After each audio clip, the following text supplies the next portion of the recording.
Hi everyone, delonewolf here and welcome back to the Sunday recap, my weekly vlog where I talk a bit about my last week in games, and as always we'll start with EVE Online, which has been a pretty interesting week, although I haven't done that much because for most of the week I was actually stuck under the war deck. Now I did take a jump clone to Solitude, do a little bit of exploration there. That region has also changed quite dramatically. All the free ports are basically gone there as well, so it really does look like nullsec, and perhaps lowsec is putting their stamp on highsec as well, trying to control a bigger region of space so that they can still remain somewhat independent and mine everything that they need themselves. Very interesting changes that are happening in the game that is pushing solo players, I think, towards a different playstyle. For me, for instance, it is definitely going to be a little bit of roaming around in my Orca. At the moment I'm exploring in Minmatar space a little bit, looking for a nice place where I can find good sites and things like that. It's going to be interesting to try and find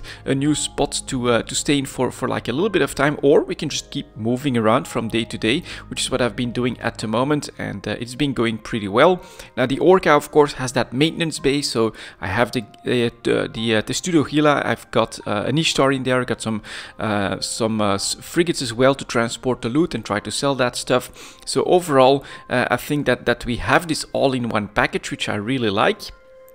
And yeah, that's the plan for now. Now I should also give you guys a little bit of an update on what happened with the war, I think, because we started really thinking that it was a bug that was causing us to remain war eligible for longer than we should have. At one point I thought perhaps we have, because we have an alliance, but that's not the case. It's basically on the corporation level. Once you own a structure you become war eligible. It turns out that I still own a customs office gantry somewhere in Galente space, so I'll have to get rid of that if I want to get rid of the war eligibility for the corporation and the alliance as a result, which is what I'll do. I'll probably try to sell it. It'll be pennies on the dollar, of course, because who the hell wants to own an asset like that at this point anymore? But that's of course what I am going to do. I think I want to try to get rid of that war eligibility, see if it is indeed that one gantry that's not deployed in space, it's just sitting there in storage, that is the problem. But yeah, interesting little side note there. I think I discovered why Co-Incorporated and the Alliance were still eligible for war, despite the fact that all the structures have been raised, all assets in space are gone, there's nothing left. We are now living out of our car, which in this case is the Orca. It's pretty interesting times, I do love it, and of course I'll keep you guys up to date on whatever I decide to do next. Next up, I also played a little bit of World of Warcraft, some more preparations for Shadowlands, which is the next expansion that is coming next week. I will be playing that a decent amount, although I've said it in previous videos as well, my plan really is to find a routine that allows me to combine the World of Warcraft with daily EVE Online activities as well. So it's going to be decently challenging, I think, especially early on. Of course, you want to push through to get that leveling done, you want to explore all of that new content.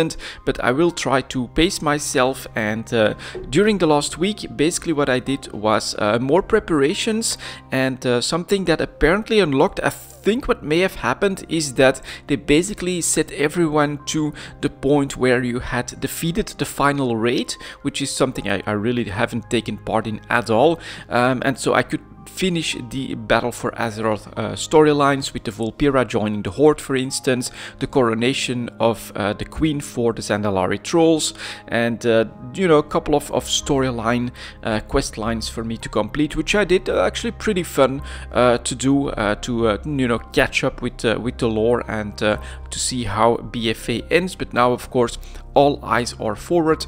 Next week we'll have the launch for Battle for Azeroth, so I think I'll put my character in Icecrown, see what happens there, and that's also where I spent some time as well, in Icecrown, basically hunting those rares. Got a couple of extra pieces, and I managed to get my item level on the character above 100 with really minimal effort. So I feel like I'm ready for the Battle for Azeroth.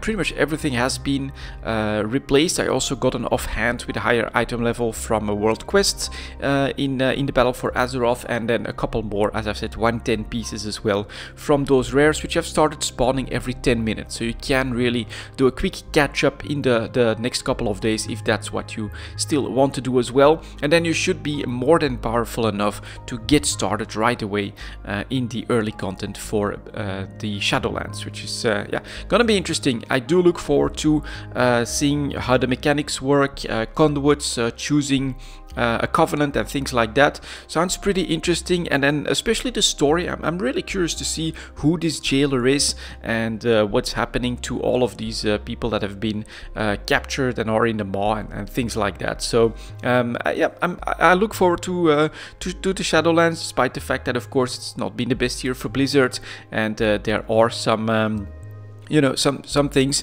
that people, and myself included, are not happy about when it comes to Blizzard. I mean, this is the World of Warcraft, my first MMO, so nostalgia plays a big role, and yeah, I'm going to roll into the Shadowlands and keep you guys up to date as well on my experience there.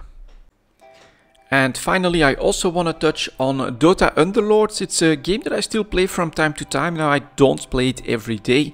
At this point, I don't try to do those daily challenges or anything like that. I just try to have fun with some cool combinations that you can do in Dota Underlords. And honestly, as this casual, very quick to jump into game, it does do its job for me personally.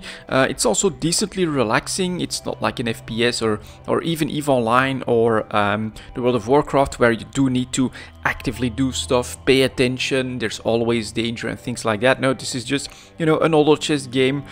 Pick your cards, deploy them, see what happens, go to the next round. You really don't have to do too much. Very easy to combine with like watching some stuff on YouTube on the second screen and things like that. So I'm actually still enjoying that, and I make videos from that from time to time to fill a slot in the weekly schedule that I do. It buys me a little bit of time, and for me it is very nice to relax with this. Very low on updates, so at the moment we're still doing the very same things. I think that a lot of the meta has probably been figured out, which is also why I play in this casual knockout mode. You from time to time clearly come up against newer players that don't really know what they're doing, which gives you an easy victory. But that way the rounds are pretty fast, 15 to 20 minutes, and there's really zero pressure when it comes to Dota Underlords. Just something that I casually play from time to time to relax, and yeah, it gets the job done. So I did want to give that a mention as well. In fact, it's very easy to make content for me in Dota Underlords. Quite often I find myself in pretty unique situations, very cool combinations that work out in the end, or sometimes I get stomped by some crazy one hero with the perfect item combos and things like that. It can be pretty entertaining, at least it is for me. And so I also plan to continue sharing that from time to time, about a video a week probably. And for now, I'm not sure how we'll combine that with Shadowlands and EVE Online, so perhaps it will drop off very quickly. Depends on how much I enjoy playing the Shadowlands. But if you're looking for that quick fix, just a little bit of gaming that's easy to scale as well, right? If you have 15-20 minutes, maybe half an hour, you don't really know what to do, honestly, I think Dota Underlords is a pretty good game for that. And yeah, that was my last week in games, guys. Thank you very much for watching, and as always, I'll see you next time.